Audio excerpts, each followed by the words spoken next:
దేవుని బిడ్డలారా, పరిశుద్ధ గ్రంథంలో నుండి గత వారం చదువుకున్న వాక్యాన్ని మరొకసారి చదువుకుందాం. ద్వితీయోపదేశకాండము 12వ అధ్యాయము 8వ వాక్యాన్ని మనము చదువుకుందాం.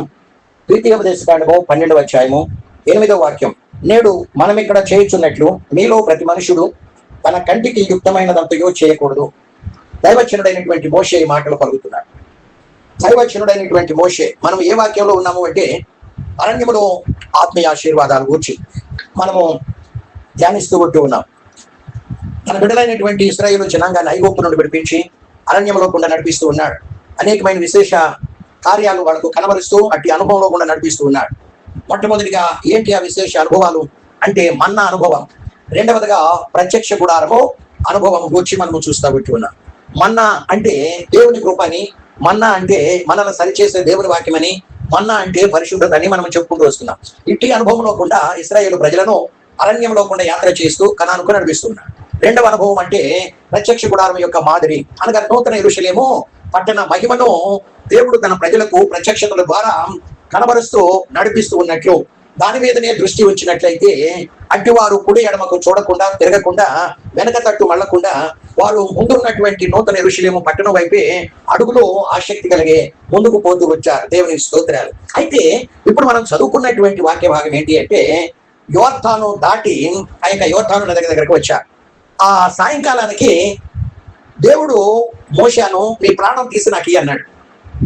ఆ ఉదయం నుండి సాయంకాలానికి చనిపోతాడు అనగా మోషే ఆ ఉదయం నుండి ఆయన రెండవసారి ఈ ద్వితీయోపదేశ కాండము ఉపదేశం చేస్తున్నాడు. ద్వి అంటే రెండు, ఉపదేశము అంటే రెండవసారి.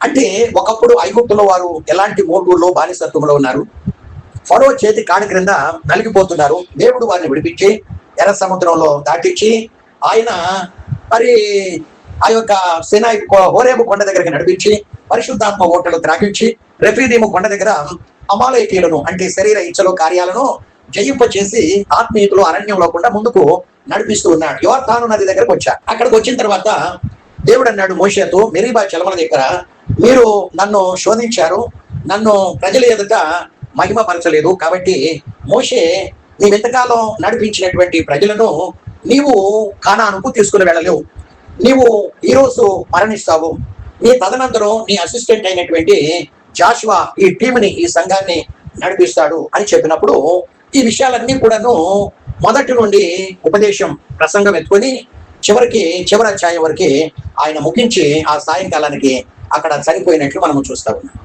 ఆయన చనిపోవటానికి ముందు ఆ ఉదయం నుండి ఎత్తుకున్న ప్రసంగంలో పలుకుతున్న మాటలే ఈ ద్వితీయోపదేశ కాండం 12వ అధ్యాయము 8వ వాక్యములో మాటలు మనము చదువుకున్నాం. ఏంటి ఈ మాటలు అని మనము చూసినట్లయితే, నేడు మనం ఇక్కడ చేయుచున్నట్లు మీలో ప్రతి మనుషుడును తన కంటికి మంచి అనిపించినదంతయో చేయకూడదు అని ఆయన తెలియజేసినట్లు మనము చూస్తూ ఉంటూ ఉన్నాం కదండి. తన కంటికి కొంతవరకు మనము గత వారము ఈ మాటలు ధ్యానించాం. రక్షణ పొందినటువంటి ప్రతి విశ్వాసి దృష్టి ఎక్కడ ఉండాలంటే నూతన యెరూషలేము పట్టణం మీదనే ఉంచాలి. దేవుని యొక్క ప్రత్యక్షతల కొరకు, దైవ దర్శనాల కొరకు మనము వేడుకుంటే ఆసక్తి కలిగి కనుక ఉన్నట్లయితే దేవుడు అట్టి వారికి దర్శనముల ద్వారాను ప్రత్యక్షతల ద్వారాను సమస్తమును కూడా బయలుపరుస్తాడు అని మనము చూస్తూ ఉంటున్నాం. ఆయనకు అంటే దైవచనుడైన పౌలుకు ఆసక్తి ఉంది కాబట్టి 1 కొరింథీ 12వ అధ్యాయం 2 కొరింథీ 12వ అధ్యాయంలో మొదటి 3 వచనాల్లో దైవచనుడైన పౌలును పరలోకానికి కొనిపోయి ఆ యొక్క ఆ మహిమనంతా కూడా కనబరిచి మరణ భూలోకానికి తెచ్చినట్లు పౌలు గారి మాటల్లోనే మనకు ఆ సందేశం మనకు అర్థమవుతా ఉంది. అట్లానే కడవరి కాలంలో ఉంటున్న ఎవరైతే ఇటువంటి ఆసక్తి కలిగి ప్రభువా నేను స్వాధీనపరుచుకునబోయే మీతో కలిసి నేను ఉండబోయే ఆ నూతన యెరూషలేము పట్టణం మహిమను నాకు కనబరచవా అంటే దేవుడు ఆ ప్రత్యక్షతలను కనబరుస్తాడు. కనబరిచినప్పుడు అంటే నువ్వు చూస్తావు, దేవుడు కనబరిచినప్పుడు నీవు చూచినప్పుడు నీ మనస్సు ఎక్కడ ఉంటుంది? భూ సంబంధమైన దేని మీద కూడా నీ కళ్ళు ఉండవు, నీ మనస్సు ఉండదు, నీ ఆలోచనలు నీ తలంపులు ఊహలో ఉండనే ఉండవు. మనం ఈ మంచి ఒక వాక్యాన్ని చెప్పుకున్నాం. మత్తయి సువార్త 13వ అధ్యాయంలో ఒక వ్యక్తి ప్రయాణం అయిపోతూ ఉంటే ఆయన ఒక పొలంలో గుండా పోతున్నాడు. పొలంలో గుండా పోతుంటే ఆయనకి ఏం కనబడిందంట? దాచబడిన ధనం కనబడింది. దాన్ని చూచాడు. చూడబట్టి ఆయనలో ఆశ పెరిగింది. ఇంటికి వచ్చి ఆయనకున్న పొలము, ఇండ్లు, బంగారం కదండి, ఆయనకున్నటువంటి ఆ ఫైనాన్షియల్ స్టేటస్ అంతా కూడా మొత్తం అమ్మేసి తీసుకొని పట్టుకొని పోయి దేన్ని కొనుక్కున్నాడంట? ఆ పొలము కొనుక్కున్నాడు. పొలంలో దాచబడిన ధనాన్ని కొనుక్కున్నట్లు బైబిల్ చూడబట్టే నీ మనసు భూ సంబంధమైన మీద ఉందనుకో, దాన్ని కౌగలించుకోవాలని ఆశ ఉంటుంది, దాన్ని అనుభవించాలని ఆశ ఉంటుంది.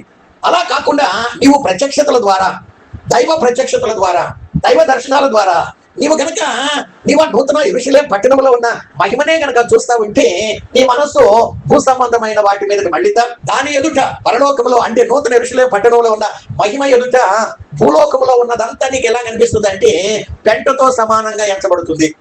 నీవు దాన్ని చూడాలి, దాన్ని కనుగొనాలి, దాని యొక్క విలువను ఎరిగి ఉండాలి. దేవునికి మహిమ కలుగును గాక. దేవుని స్తోత్రాలు. కొండ మీదకి యేసు ప్రభు ముగ్గురు శిష్యులు పట్టుకొని పోయి రూపాంతరం చెందినప్పుడు మోషే ఏలియాలు అక్కడికి వచ్చి ఆయనతో మాట్లాడటం, సంభాషించడం వారు చూశారు. వారు ఆ సందర్భంలో యేసయ్య ముఖము సూర్యకాంతి వలె తగదగ మెరుస్తుందట కదండి. ఆయన ముఖం ఎలా ఉంది? మత్తయి సువార్తలో ఒక మాట మనం చదువుకుందాం. 17వ అధ్యాయం మనం చదువుకున్నట్లయితే 3వ వచనంలో 2వ వచనంలో ఆయన ముఖము సూర్యుని వలె ప్రకాశించెను అని మనము చూస్తా ఉన్నాం.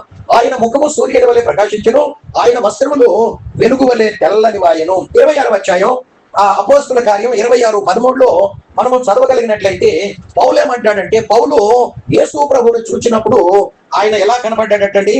26:13 అపోస్తుల కార్యం రాజా మధ్యాహ్నమందు అగ్రిప్పతో చెప్తూ ఏమంటున్నాడంటే, స్టేట్మెంట్ ఇస్తూ, రాజా మధ్యాహ్నమందు నా చుట్టూను నాతో కూడా వచ్చిన వారి చుట్టూను ఆకాశం నుండి సూర్య తేజస్సు కంటే మిక్కిలి ప్రకాశమైన ఒక వెలుగు త్రోవలో ప్రకాశించుట. అక్కడేమో సూర్యుని వలె ప్రకాశించింది, ఇక్కడేమో సూర్య తేజస్సు కంటే మిక్కిలి ప్రకాశమైనటువంటి ఒక వెలుగును నేను చూచితిని అని ఆయన మాట్లాడుతూ ఉన్నట్లు మనము చదువుకుంటూ ఉన్నాం. బైబిల్లో ఇంకా ఎక్కడో ఆయన ముఖము చూడండి. ప్రకటన గ్రంథం 1వ అధ్యాయము 16వ వచనం, 16వ వచనం, 3వ లైన్ చివర్లో యేసయ్య ముఖము మహా తేజస్సుతో ప్రకాశించుచున్న సూర్యుని వలె ఉందంట. మహా తేజస్సుతో ప్రకాశించుచున్న తేజస్సు వలె ఉండెను అని మనము చదువుకుంటా ఉన్నాం. దేవుని బిడ్డలారా, ఆయన ముఖమే, ఆయన వస్త్రములే అంతా తేజస్సుతో ఉంటే మరి ఆయన వెలుగు ఇందాక మనం చదువుకున్న 21వ అధ్యాయం 23వ వచనంలో అక్కడ సూర్యుడైనను చంద్రుడైనను అక్కరలేదు, గొర్రె పిల్ల మహిమయే ఆ నూతన యెరూషలేము పట్టణమంతా ప్రకాశిస్తూ ఉంటుంది అని మనము చదువుకుంటా ఉన్నాం కదండి. కాబట్టి ఆ సందర్భంలో కొండ మీద పేతురు ఏమంటున్నాడంటే, ఆయన ముఖము సూర్యుని వలె ప్రకాశిస్తుంది, ఆయన వస్త్రములు తెల్లని వాయెను. అక్కడ మహిమను చూస్తున్నారు, అక్కడ తేజస్సును చూస్తున్నారు కొండ పైన కదండి. అక్కడ మరి వాటి యొక్క విలువను వాడు గుర్తించి పేతురు ఏమంటున్నాడంటే, వాడు కూడా మనం ఇక్కడే ఉండుట మంచిది. ఎక్కడ ఉండటం మంచిది? ఆయన ఏదైతే చూస్తున్నాడో, ఏదైతే కనుగొంటున్నాడో ఆ యొక్క మహిమ ప్రత్యక్షమవుతున్నటువంటి ఆ చోటని మనము ఉండుట మంచిది. ప్రియ దేవుని బిడ్డ, నీవు మానవుడిగా అంటే జీవులన్నిటికంటే కూడా నిన్ను నన్ను మానవునిగా దేవుడు సృష్టించాడు. దేవునికి స్తోత్రం. మానవుడిగా ఎందుకు సృష్టించాడంటే, మానవుడు కాకుండా ఏ జీవరాశి అయితే ఉందో ఆకాశం ముందు కానీ, భూమి మీద కానీ, భూమి క్రింద సముద్రంలో కానీ, ఎక్కడైనా కానీ ఏ జీవరాశితో వాటికి ఆత్మ లేదు, వాటికి పరలోకం నరకం లేదు. అవి ప్రాణం శరీరం మాత్రమే. చనిపోతే వాటికి తీర్పు లేదు, పరలోకం లేదు, నరకం లేదు. మానవుడిని దేవుడు తన పోలికలో సృష్టించాడు, తన పోలికను మానవుడిలో ఉంచాడు. దేవుడు తన స్వంత రూపాన్ని మానవుడిలో ఉంచాడు. మానవుడు అపవాది చేత పతనమైనప్పుడు ఆయన మానవ రూపంలోనే భూలోకానికి వచ్చి మనుషులందరికీ రావాల్సిన శిక్షను కల్వరి శిలువలో మోసి గొప్ప రక్షణ సిద్ధపరిచాడు. ఎంత గొప్ప ధన్యత అండి. ఏ జీవిని కూడా పరలోకానికి లేక నూతన యెరూషలేము పట్టణానికి ఆయన తీసుకొని పోవాలి అనుకోవటం లేదు. మానవుణ్ణి మాత్రమే తన రూపంలోనికి మరచి పతనమైన మానవుణ్ణి కదండి, మరి అట్టి మానవుణ్ణి తన రూపంలోనికి, తన పోలికలోనికి మార్చి మానవుడు ఆయన వలె ఉండుటకు అన్ని విషయాల్లో సంపూర్ణతలోనికి తీసుకుని వచ్చి అట్టి మానవులతోనే నూతన యెరూషలేము పట్టణంలో నివాసం ఉండాలని కోరుకుంటూ ఉన్నాడు. దేవునికి స్తోత్రం. ప్రస్తుత కాలంలో రక్షణ పొందిన విశ్వాసుల హృదయాలలో ఆయన నివాసం ఉంటాడని తలస్తూ ఉన్నాడు. కానీ ఏ జీవి, ఏ పిల్లో, ఏ నక్కో, ఏ ఏనుగో వాటి హృదయాలలో దేవుడు నివాసం ఉండాలని ఎంత మాత్రం కోరుకోవటం లేదు. దేవుని స్తోత్రాలు. దేవుని ప్రేమ మనకు అర్థం చేసుకోవాలంటే దేవుని జ్ఞానం ఉండాలి, దేవుని కృప మనకు ఎంతైనా అవసరం. కాబట్టి మానవుని యొక్క జీవితంలో దేవుని యొక్క ప్రణాళిక ఎంత ఔన్నత్యమైనదిగా కనబడుతుందో మనకి ఇక్కడ అర్థం చేసుకోవాలని దేవుడు కోరుకుంటూ ఉన్నాడు. దేవుని స్తోత్రాలు. కాబట్టి బైబిల్ గ్రంథం ఏమని చెప్తుంది అంటే, మానవుడు ఐగుప్తు నుండి విడిపించబడ్డాడు, ఎర్ర సముద్రంలో బాప్తిసం పొందాడు, హోరేము కొండ దగ్గర పరిశుద్ధాత్మ ఓటలు త్రాగాడు, చివరికి రెఫీదీము కొండ దగ్గర శరీరేచ్ఛలు నలగొట్టుకున్నాడు. ఆత్మీయతలో ఆత్మపూర్ణుడిగా ముందుకు సాగుతూ ఉంటే అట్టి మానవుడు కణానికి ప్రయాణం చేయాలని దేవుడు యాత్ర చేస్తూ ఉంటే కొందరి కళ్ళు, కొందరి మనసు, కొందరి హృదయం, కొందరి దృష్టి ఎటు మళ్ళిందంట? ఐగుప్తు వైపు మళ్ళింది. ఐగుప్తు అంటే లోకం, ఐగుప్తు అంటే పాపం కదండి.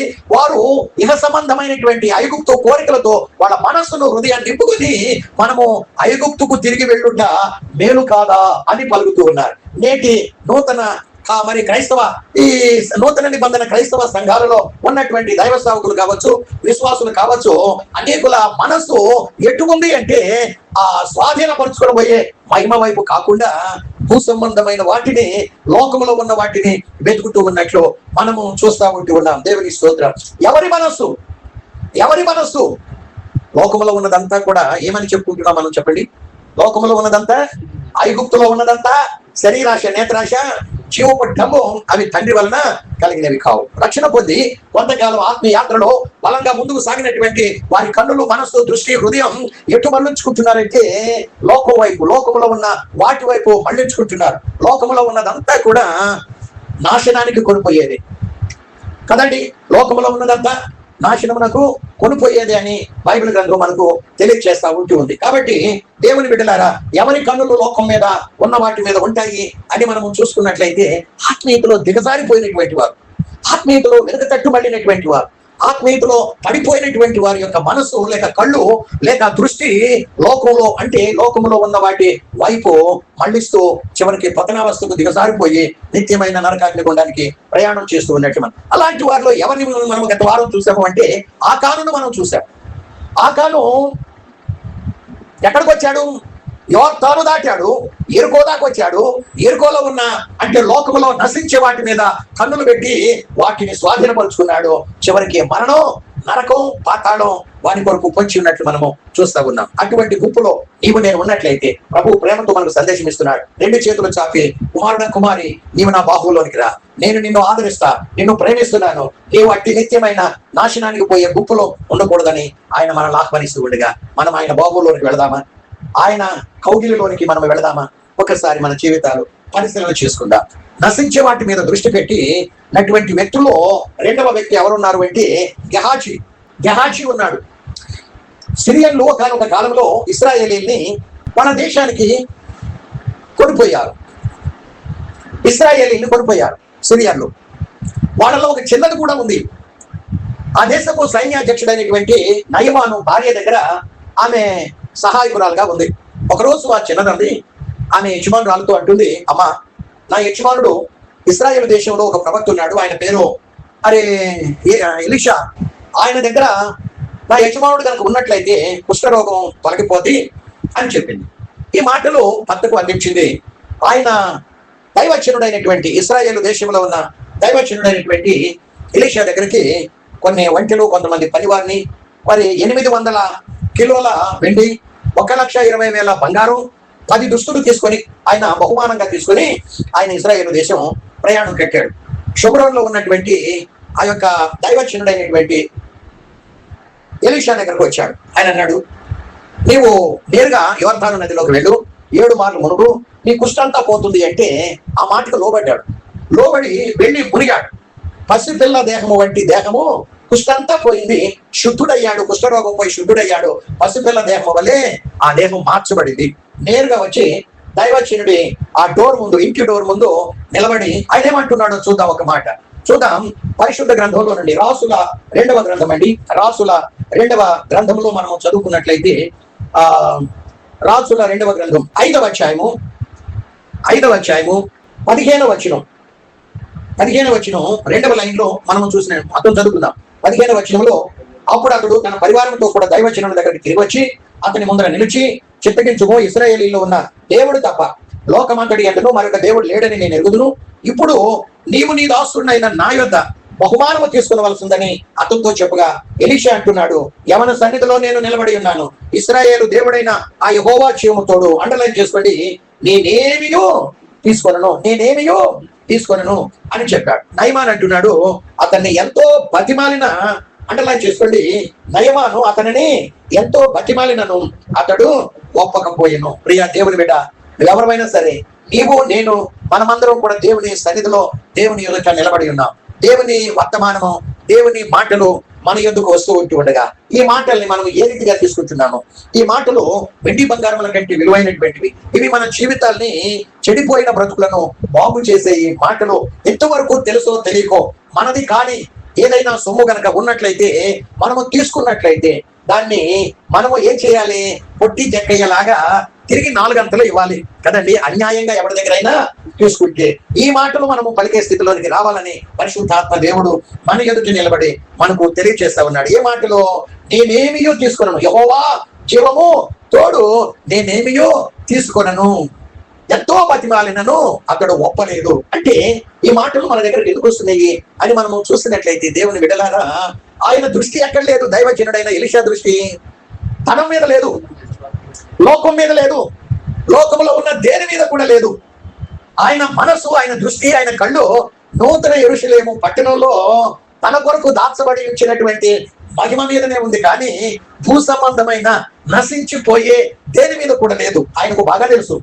ఏం తెలుసు అంటే, ఈ బంగారం, ఈ వెండి, ఈ సమస్తం కొంతకాలానికి నశించేదే. దేవుడు ఆకాశం నుండి అగ్నిగంధకాలు కురిపించి మొత్తాన్ని, ఈ బంగారాన్ని, ఈ సమస్తాన్ని కాల్చివేయబోతున్నాడు. కాబట్టి నశించే వాటి మీద కాదు, నేను పొందబోయే మహిమాలోకం మీద నేను దృష్టి ఉంచాలి అని మనస్సు, దృష్టి, కళ్ళు అటు సారించి వాటి కొరకై ప్రయాణం చేస్తూ ఉన్నట్లు మనము చూస్తా ఉన్నాం. నేటి సంఘాలలో క్రైస్తవులము, విశ్వాసులము, నాకు ఎంతో సీనియారిటీ ఉంది, నేను 40 సంవత్సరాల నుండి నేను సేవ చేస్తున్నా, 50 సంవత్సరాల నుండి నేను విశ్వాసిగా జీవిస్తున్నాను, కాబట్టి నాకెంతో అనుభవం ఉంది అనుకుంటున్న వాడు సైతం దుష్టుడైన సాతాను, అపవాది వాళ్ళ మనస్సులను, వాళ్ళ కళ్ళను, వాళ్ళ దృష్టిని పొందబోయే మహిమ మీద కాకుండా నశించిపోయే లోకంలో ఉన్న వాటి మీదకి మరల్చి వాళ్ళను తనతో పాటు నిత్యమైన నరకాన్ని గుండానికి ఈడ్చుకొని పోతున్నాడు. ఒకవేళ సోదరుడా, ప్రియ సోదరి, సాతానుడు ఈడ్చుకొని పోయే ఆ గుంపులో నీవు నేను ఉన్నామేమో ఒకసారి పరిశీలన చేసుకోవాలని మన కళ్ళు సాతానుడు మూసివేశాడు. యుగ సంబంధమైనటువంటి ఈ దేవత మన మనోనేత్రాలకు గుడ్డితనం కలుగు చేసినట్లయితే ప్రభు సన్నిధిలో వేడుకోవాలి. ఎఫెసీ పత్రిక 1వ అధ్యాయంలో రాయబడిన రీతిగా, దేవా నా కన్నులు తెరవయ్యా, నా మనోనేత్రాలు వెలిగించున్న ఆయన, నేను సమస్తము దుష్టుని కొయ్యతులు నేను గ్రహించినట్లు, వాడి తంత్రములను నేను ఎరిగి ఉండినట్లు, నా దృష్టి మనస్సు భూ సంబంధమైన వాటి మీద కాకుండా ఆ మహిమాలోకం మీదనే నేను సారించినట్లు నా కన్నులు తెరవవా అని మనము వేడుకున్నట్లయితే ప్రభు నమ్మదగిన వాడండి, మంచివాడు, ఆయన మంచివాడు, ఆయన ఎంతైనా నమ్మదగిన దేవుడు. కాబట్టి ఈ ఉదయకాల సమయం అందు దేవుడు మన యందు నుండి ఎలాంటి జీవితాన్ని ఆకాంక్షిస్తున్నాడో తెలుసా? దైవజనుడైనటువంటి ఎలీషా లాంటి జీవితం మనమును కలిగి ఉండాలని ఆయన కోరుతూ ఉంటూ ఉన్నాడు. దేవునికి స్తోత్ర. ఎంత చక్కని మాట, ఎంత చక్కని మాట. ఆకాశము క్రింద ఉన్నటువంటి క్రైస్తవ దైవజనులు కావచ్చు, విశ్వాసులు కావచ్చు, ఈ రాసుల 2వ గ్రంథంలో 5వ అధ్యాయంలో ఈ 16వ వచనములో 15, 16 వచనాలలో వ్రాయబడినటువంటి మాటలు, లేక దైవజనుడు పలికినటువంటి మాటలు ఈనాడు 480 కోట్ల మంది దేవుని బిడ్డలైన విశ్వాసుల్లో నుండి ఎంతమందిలో నోటి నుండి మాటలు వస్తున్నాయి? నేనేమియో తీసుకున్నాను, యెహోవా జీవము తోడు, నేనేమియో తీసుకున్నాను. 800 కిలోలు వెండండి. ఈరోజు కిలో వెండి టెలివిజన్లో వార్తల్లో చూపిస్తున్నారు. ఈరోజు భారతదేశంలో వెండి మరి 1,92,000 రూపాయలంట కిలో. ఎన్ని కిలోలు అది? 800 కిలోలు. 1,20,000 గోల్డ్ ఖరీదు చేసే బంగారం, 10 దుస్తులు కదండి. నిజంగా నేటి దైవ సేవకులు కావచ్చు, విశ్వాసులు కావచ్చు, ఎవరైనా తీసుకుని వస్తే దాన్ని కౌగులించుకుంటారు, దాన్ని వాటేసుకుంటారు. దాన్ని ఎక్కడ దాచిపెట్టాలి, దాన్ని ఏ రీతిగా దొంగలు తీసుకొని పోకుండా కాపాడుకోవాలి, మనసంతా వాటి మీదని. ఇక దృష్టి ఎక్కడ ఉంటుంది? పొందబోయే మహిమ మీద, నూతన యెరూషలేము పట్టణం మీద ఎక్కడ ఉంటుంది?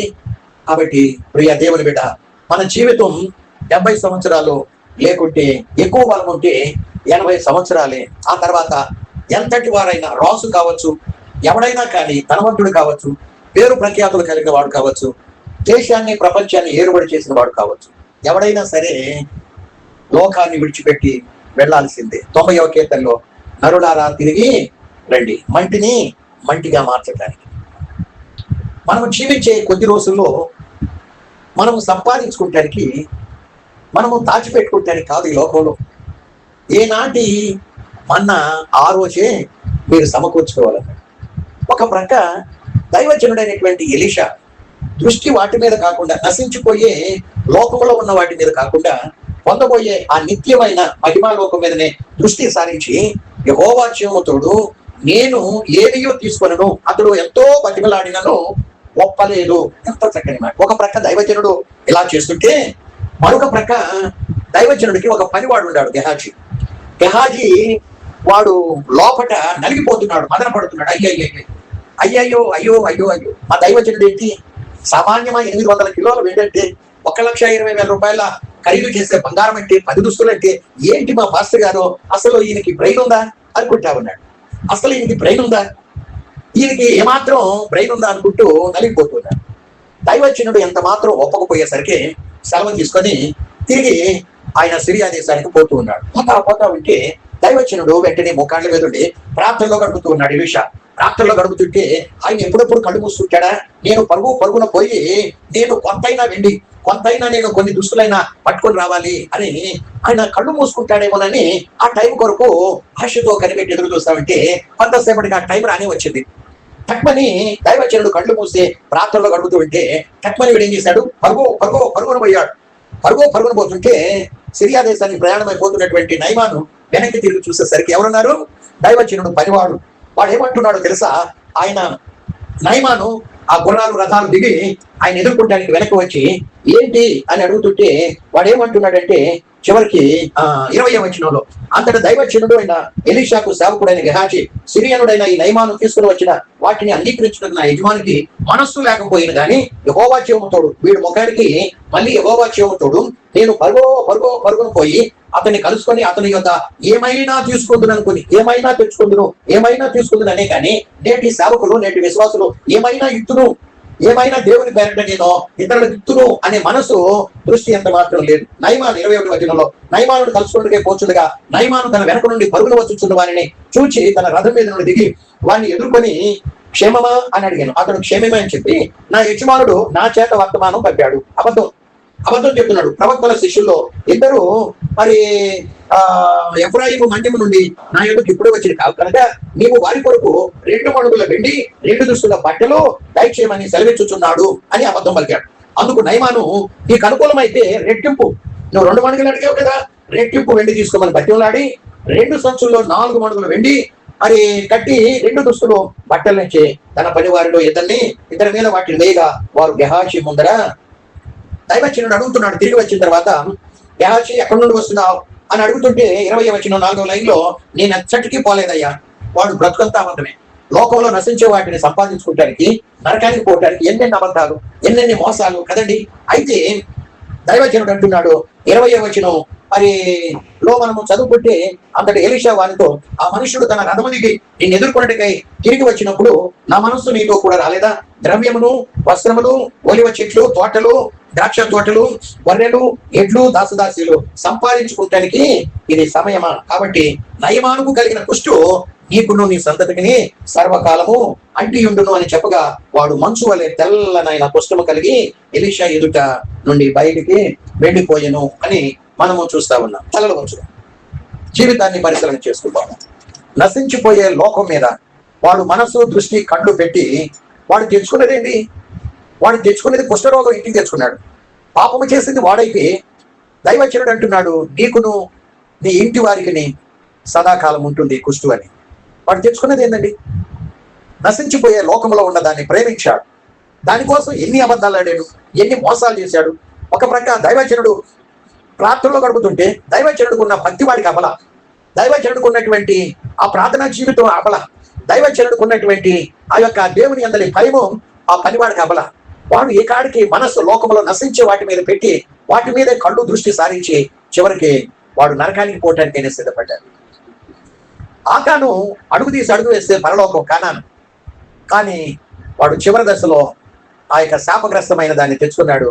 చివరికి రాళ్లతో కొట్టబడి ఆ ఇంటి వారందరూ వాడి కలిగిన పశువులు అన్ని కూడా చంపబడ్డారు. పాతాళము వెంటనే వాడి కొరకు నోరు తెరుచుకొని వాడిని ఆహ్వానించింది. ప్రస్తుతం పాతాళంలో ఉన్నాడు. వాడి అంతం, వాడి ముగింపు నరకము సిద్ధంగా ఉంది.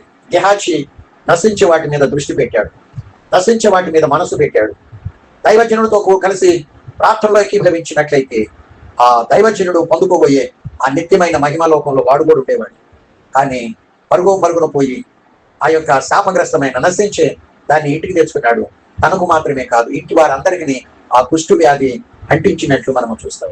ఇక దేవుని బిడ్డ, ఇటువంటి గుంపులు నశించే లోకములో ఉన్న వాటి మీద మనము దృష్టి పెడుతున్నామా? లోకములో ఉన్నదంతయు శాపగ్రస్తమైంది. శాపగ్రస్తమైంది ఏదైనా మనం ఇంటికి తెచ్చుకుంటున్నామా? లేక దైవచనుడైనటువంటి ఎలీషా వలె నేనేమియో తీసుకొనను, ఆయన ఎంతో బ్రతిమలాడినాను ఒప్పలేదు అని మనము అటువంటి స్థితిలో ఉంటున్నామా? జీవితాన్ని ఒక నిమిషం పరిశీలన చేసుకుందాం. దైవచనుడు దృష్టి, మనసు భూసంబంధమైన శాపగ్రస్తమైన నశించిపోయే లోకం మీద ఎంత మాత్రం కూడా లేదు. ఎంతకాలం అండి జీవితం? 70 లేక 80 సంవత్సరాలు. ఇప్పటికే ఒక్కొక్కళ్ళ జీవితం ఎంతో అయిపోయింది. ప్రస్తుతం చివరి దినాల్లో ఉంటున్నాం.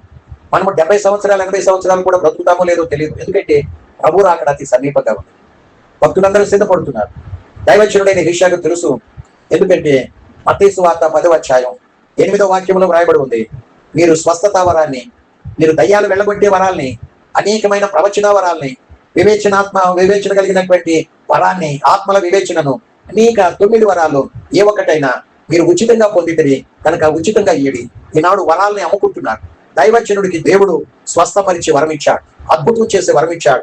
ఆ యొక్క కుష్ఠరోగం తొలగిపోయి చిన్న పసిపిల్లల వంటి దేహంగా ఆయన దేహం మార్చబడింది. కాబట్టి ఈ వాక్యం యొక్క సారాంశం దైవజనుడైనటువంటి ఎలీషాకు బాగా తెలుసు. నేను ఉచితంగా దేవుడు, నేనంతటి వాడిని, నేను మట్టి వాడను, నేను మట్టి లోకంలో ఉంటున్నాను, ఈ వరం నేను స్వస్థపరచడానికి నేనంతటి వాడను, నాకు ఈ వరం ఇచ్చాడు. అది ఆ వరాన్ని ఉపయోగించి వాడికి స్వస్థత ఇచ్చినట్లయితే యెహోవాయే జీవము కలిగిన దేవుడు అని వాడు మారు మనసు పొంది దేవుని తట్టు మళ్ళీ రక్షించబడతాడు. కాబట్టి నేను ఉచితంగా పొందాను కాబట్టి ఈ వరాన్ని, ఈ స్వస్థత కూడా, ఈ వరాన్ని కూడా నేను ఉచితంగానే ప్రకటించాలి అని ఆ రీతిగా ఎరిగి ఉన్నాడు. నేటి దైవ సేవకులు ఈ వరాన్ని తప్పుగా ఉపయోగిస్తున్నారు. చివరికి ఇంటికి శాపగ్రస్తమైంది తెచ్చుకుంటున్నారు. నశించిపోయే గుంపులో వాడు కూడా చేరుతున్నారు. మనం అటువంటిది కాదు. నూతన యెరూషలేము పట్టణం, దాని మీదనే మన చూపులు, మన దృష్టి, మన మనస్సు ఉంచాలని దేవుడు కోరుతున్నాడు. మనము మారు మనసు రక్షణ పొందక ముందు ఐగుప్తులో మనం ఉన్నప్పుడు ఈ ప్రత్యక్ష గుడారం యొక్క మాదిరిని దేవుడు మనకు కనబరచలేదు. అరణ్యంలోనికి తీసుకువచ్చి అరణ్యంలో ఉండగానే ఆయన నూతన యెరూషలేము పట్టణం యొక్క ఆ ప్రత్యక్షతలు మనకు కనబరుస్తూ ఉంటాడు. కాబట్టి వాటి వైపే మన దృష్టి, వాటి వైపే మన మనస్సు ఉండాలి. కానీ మనల్ని నాశనానికి కొనిపోయే శాపగ్రస్తమైన లోకంలో వాటి మీద మరల్చకూడదని పరిశుద్ధాత్మ దేవుడు తెలియజేస్తూ ఉండగా తీర్మానం చేసుకుందాం. ప్రభుత్వ నిబంధన చేద్దాం. అవును ప్రభువా, నేను నశించిపోయే వాటి మీద కాకుండా పొందబోయే మహిమలో కాని మీదనే ప్రభువా నేను నిత్యము దృష్టి సారిస్తానయ్యా అని ఆత్మదేవునితో మనము ఈ మాటలో పలుకుదామా? ఆ మాటలు కనుక పలకగలిగినట్లయితే తదాస్తు అని పరిశుద్ధాత్మ దేవుడు అంటాడు. త్రిత్వ దేవుడు ఆమేన్ అంటారు. కాబట్టి మనము ఆ మాటలు యేసయ్యతో పలుకుదాం, ప్రార్థన చేద్దాం, ప్రేరేపణ కలిగి